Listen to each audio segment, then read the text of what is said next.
simbirtuu.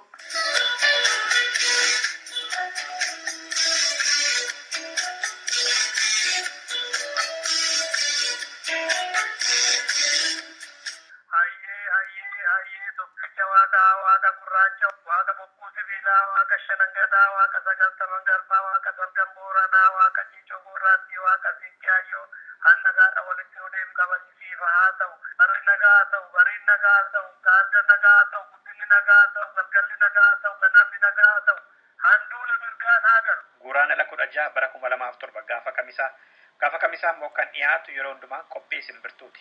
Qophii simbirtuu keenyarraa akka hordofuuf isinii ta'utti wanta qabnu gurra isin buusa. Kan inni dhiyaatu yaada dhaggeeffataati. Qophiilee keenya kanaan dura darban irratti dhaggeeffataan keenyi kan isaan yaada kennantu dhiyeessina.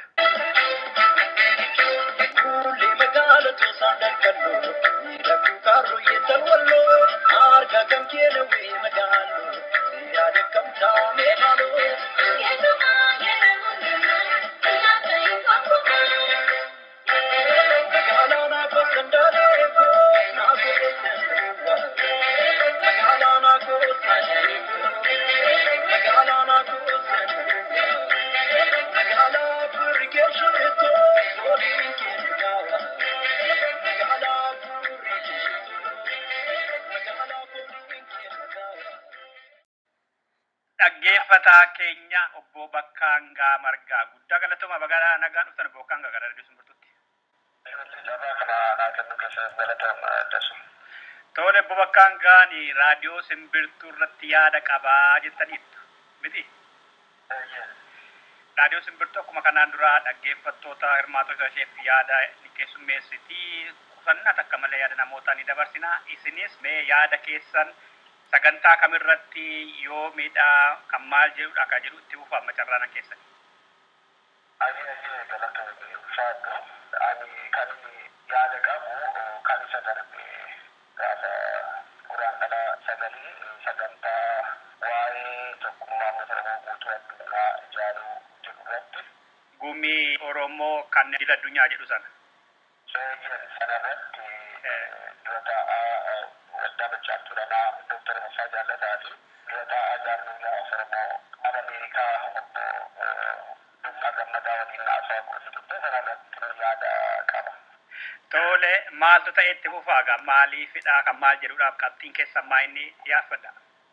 Duraan dursee cinaa fi kabajaa Oromummaa hayyoota keenya kanaafin akka qabu ibsuu barbaada. Ittaanuudhaan komee yookiin mormii ani qabu yaadi isaan amma qabatanii ka'an kun yaada nama gammachiisu haa ta'uyyuu malee animmoo wantan itti gaddooyitu jira. Kunis maalinni tokkummaa uummata Oromoo fiduudhaaf yeroo baay'ee kan gaggeeffamaa ture jaarmiyoonni siyaasa Oromoo walitti fiduudhaaf yaadamaa ture waggaa 25 guutuu jechuudha. Namni Oromoo tokkummaa ni barbaada garuu tokkummaa sana karaa jaarmiyoonni siyaasa Oromoo yaalaa ture hundumtuu hayyuun Oromoo maanguddoon Oromoo kan sana ture garuu an tokkummaa uummata Oromoo cimsuun kan danda'amu hawaasummaadhaan sadarkaa guutuu addunyaatti caasaa tokko yoo ijaaranidha. Yaada jiru kaa'etan socho'aa ture jechuudha. Kunis bara 2007 irraa kaasee wanti kun ittuma jira jechuudha. Wanta dhoksaamuu miti, wanta yookiin mana keessatti hojjetamu miti, weebsaayitii adda addaa ni jira, marsariitii adda addaa jechuudha. Sagantaan adda addaa qophaa'aa ture, badhinumaan quba qabachuudha namni. Kanaaf yaada tokko yogguu namni uume yoo yaadni sun gaarii ta'e akkuma inni jedhetti jedhamee hojjechuun waan jirudha. Garuu yaada namni kan biraa uume tokko fuudhee yaada kana qabannee kaanee mul'ata haaraa qabannee kaanee jedhanii akka waan ofii uumaniitti dhiyeessuun kun aadaallee miti seeraallee miti. Kanaaf yaadni kun yaadni tokkummaa uummata Oromoo sadarkaa guutuu addunyaatti hawaasummaadhaan caasaa tokko ijaaru kan jedhu yaada Bakkaangaa Margaa fi yaada kooti. Kana mormii kan inni ibsuu barbaade. Tole amma keessa gallagaa Bakkaangaa guddaa galatoomaa. Mee isin bara 2007 eegaleeraa jettani maqaan jaarmiyaa keessanii eenyu jedhama? Maal irratti ture kan isin xiyyeeffattanii? Eessatti maal gootanii? Kan keessan ta'uudhaaf ragaan jiru maalinni yaadni hawaasa Oromoo addunyaa ijaaruu kan jedhu? Baay'ee galatoomii caalta boqqoo bu'uureffamu kaase yaadni isaa maalinni Oromoodhuma kana siyaasni garaagaraa jiraachuu danda'a. baruumoo akka waluutti qabsoo bilisummaa Oromoo namni guntuun deeggara qabaa hojjechuu dandeenya. Sana bakka tokkotti gochuudhaaf sana qofaa miti. Waan rakkoo saba Oromoo irra jiru gabrummaarraan ka'e Oromoon rakkoo adda addaa qaba. Rakkoo sana furuudhaaf halli jiru tokkummaa uummata Oromoo sadarkaa guutuu addunyaatti hawaasummaadhaan ijaarsa jedhudha. Kan itti xiyyeeffatu falmaa mirga namoomaan jira. Warra hidhattoota siyaasaatiin mirga isaaniitti falmuu, daa'imman maatii irraa jeefaman gargaaruu, baqattoota Oromoo gargaaruu, akkuma waliigalaatti rakkoo saba Oromoo qabu furuudhaan, tokkummaa Oromoo jabeessuudhaan qabsoo bilisummaa Oromoo bakkaan ga'uuf yaada jedhudha. Kana gochuuf immoo caasaa adda addaa akka qabaatutti jechuudha. Damee adda addaa, damee dinagdee, mirga namoomaa, aadaa, hawaasummaa, dhimma dubartootaa, dhimma maanguddootaa, dhimma dargaggootaa, waan adda addaa qabachuudha. Gola gorsituu, karoora, haala kana karaan qindaa'ee akkaataa hojiirra oolu kan ilaalamaa ture. Maqaan waldaa kanaas Waatugaa kan jedhudha. Waatugaa biyyoota garaagaraa keessatti bakka Oromoon jiran hundatti. Mee maqaa isaanii hiikamaa inni isaa Waatugaan kun gabajeetti natti fakkaata. Waatugaa jechuun waldaa tokkummaa uummata Oromoo guutuu addunyaa jechuudha. Hayyee dhufa. Waldaa kana biyya garaagaraa keessatti ijaaruudhaaf namni yookiin qaamni wayii seera qabeessa ta'uu qaba. Caalchisuun biyya adda addaa keessa deemee nama ijaaruun mijuu ta'u. Kanaaf jecha seera qabeessa isa ta'e mootummaa Neezerlaand irraa Oromummaa Faawundeeshin kan jedhu eeyyama baase jechuudha. Eeyyamni Oromummaa Faawundeeshin maalinni asitti kan gochuudhaaf waldaa sana ijaaruuf jechuudha. Seera qabeessa ta'ee socho'uudhaaf, seera qabeessa ta'ee namoota adda addaa dubbisuudhaaf, bakki adda addaa deemee ijaaruudhaaf Oromummaa Faawundeeshin hundeeffame jechuudha. Kanaaf Waatugaan bakki adda addaa Neezerlaand keessatti magaalaa adda addaa sagantaan qophaa'aa ture. Bara 2009, 2010 Beeljiin keessatti sagantaan kadiraa qophaa'eera. Akkasumas Diisildorf Jarmanii keessatti gurmuu wayii waliin akkasuma mari'annee yaada kanarratti bal'inaan walii galleerra. Noorwee walgahii miseensota baa'oo Iskaandineeviyaa gaggeeffamaa turara 2009 waan akkasiiti. Achirratti illee waan kana ibsee falmaa wal qabate immoo walgahii uummataa bal'inaan ture achuma Noorwee Osloo jechuudha. Achillee uummatatti ibse jechuudha. Marsariitii adda addaa irratti yeroo adda addaa maxxanfamaa ture. Keessattuu namoota Neezerlaand keessa jiraatanitti, Oromoo Neezerlaand keessa jiraatanitti yeroo adda addaa otoo walirraan kutiin dhaamsi kun darbaafi ture jechuudha. Bakka biraattis babal'isuu yaadanittu warra Ameerikaa kana qasara lafaa yaadanittu akka namni dhaga'u gochuudhaaf immoo karuma marsariitiidhaan wanta raabsameef quba qabdu jechuudha. Ergaa yookaas maaliif jedhalaati wanti tokko jechuudhaaf akkuma nama quba qabaachuu danda'anitti yookiin karaa waldaalee garaagaraa ta'uu danda'a yookiin immoo karaa quunnamtii dhuunfaa ta'uu danda'a. Namoota adda addaa quunnamaa turan ture. Kaanaadaas, Ameerikaas, Keeniyaa, biyyoota Awurooppaa keessas biyyoota adda addaa dhaamsi daddarbaatuma ture. Nama hunda akka wal ga'uuf karaa marsariitii adda addaatti kan darbaa ture. Karaa iimeela onaa Oromoo Naashinaal Akaadaamii kan jedhullee karaa sana hedduu darbaa ture. Kanaaf ijaaruudhaaf namoota daariikti quunnamtii bilbilaan gochuudhaan mariisaa ture. Akka uummata bal'aaf immoo isa ta'u hundumtuu yaada kana ilaalee akka hirmaatuuf bifuma sooshaal miidiyaa adda addaa irratti feesbuukii dabalatee bahaa ture jechuudha wanti kun. Amma gumii Oromoo idil addunyaa jedhu amma ijaaramuuf deemu kana isa Waatugoo kana wal fakkaata moo waliin fakkaatu deetta daddummaa qabu qaba haasaa isaan raadiyoo simbirtuu irratti godhaffaa kan barreeffamicha agartaniittu hoggaa hantiyya fakkaatu hoggaa jettanii daddummaa qaba moo qabu? Sirriitti dhaggeeffadheera. Adda addummaa hin qabu. Adda addummaan jiru maalinni maqaa xiqqoo maqaa garaagarummaa xiqqoo inni jira. Maqaa jijjiiruun wanta tokko jijjiirame jechuu miti. Keessas fakkeenyaaf ediitoonni ta'uu jira.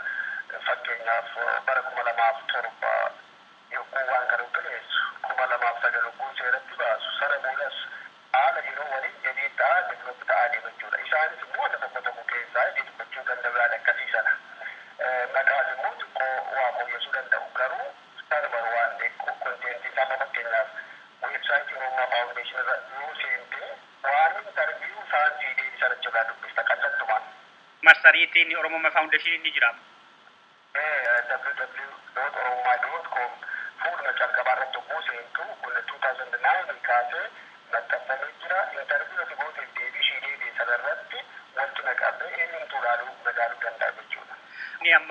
yaalamaa jiru kuni kan gumii gaayyoo isa biyya keessaa wal fakkaatu. Achi keessa qabiyyeensaaf haa jiru dhaabbilee mormitootallee akka isaan agoobara tokko jalatti dhaabbileen amantiillee dhaabbileen hawaasaa adda addaallee caasaan saammoo caasaa adda addaaf bal'aa akka qabudha kan keessummoonni kiyya haasaan. Inni an keessan kunis kan maa wal fakkaataa yookaan hundumaaf keessatti qabata? Kan maa wal fakkaataa jechuun isa gumii gaayyoo fakkaataa ni jiru kunidha.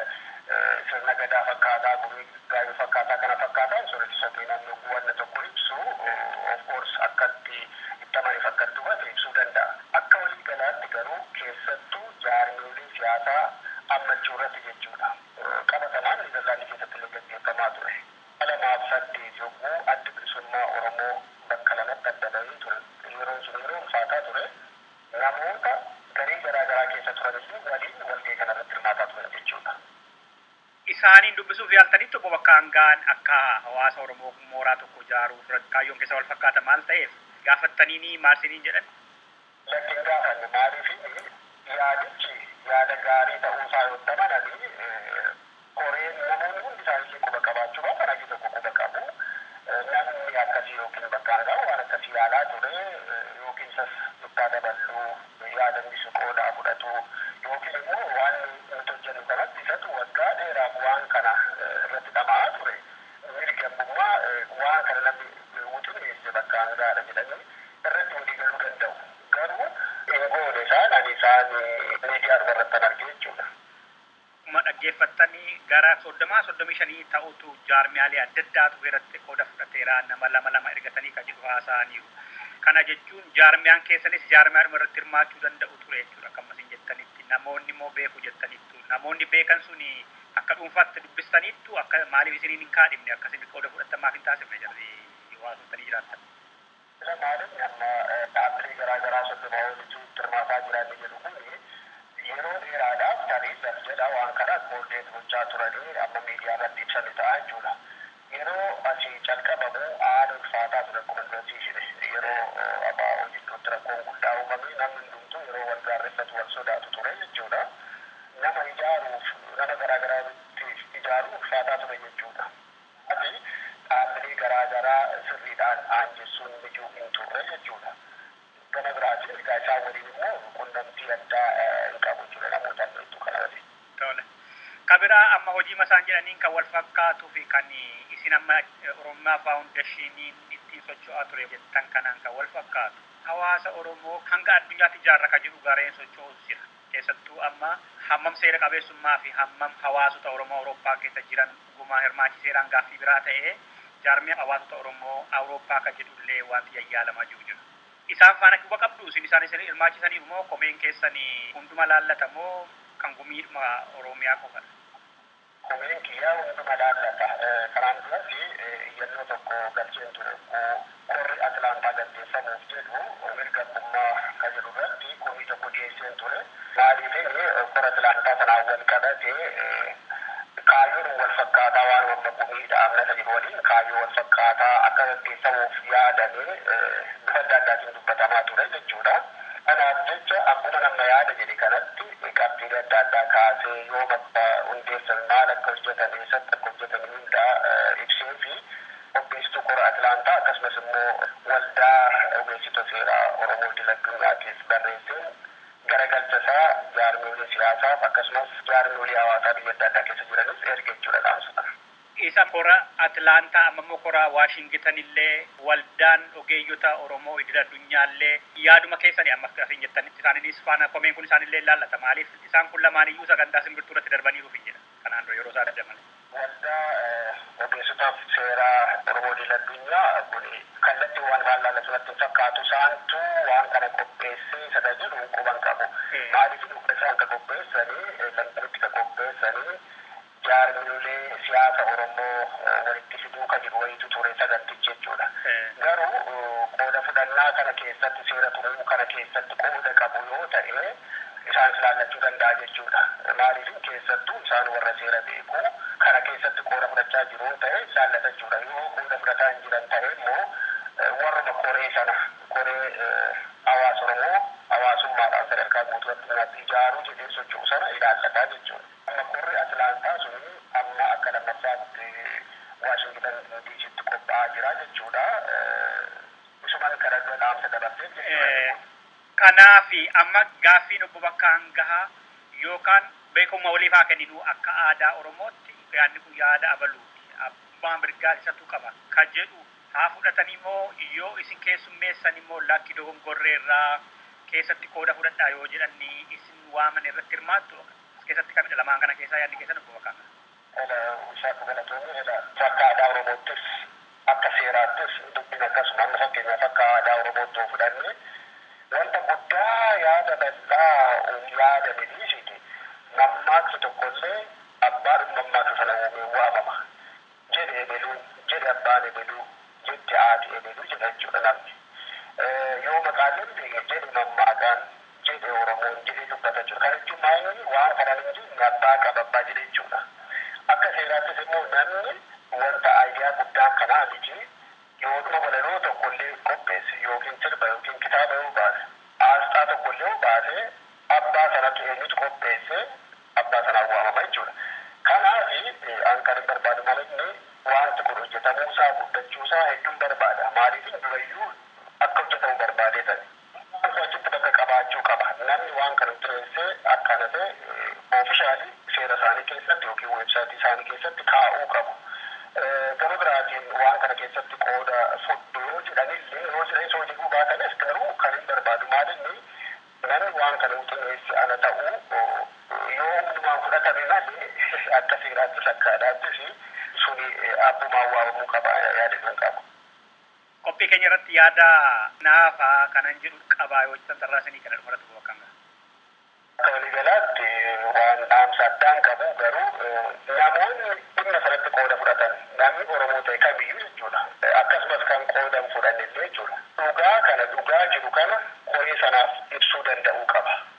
Yaada isaa yookiin mormii isaa qoree sanaaf akka dhiyeessuun gaafadha jechuudha. Sagantaa keenya hordoftanii yaada waan kennitaniif guddaa galatoomaa biyyaa ta'aa qaamonni dhimmi ilaalan Atlaantaa konvenshinii isaa ta'anii gumii Oromoo idil addunyaas haa ta'u hawaasummaa Oromoo ijaaruudhaaf warra socho'an yaadni kun yaada obbo Bakkaan gaati isa jedhu irratti deebii kennisan akka kennittan isin affeera dhaggeeffattoota keenya. Ulfaadhaa obbo Bakkaan gahaa. Sun carraa kanaa kennu keessatti guddaa galatoomii ibsu.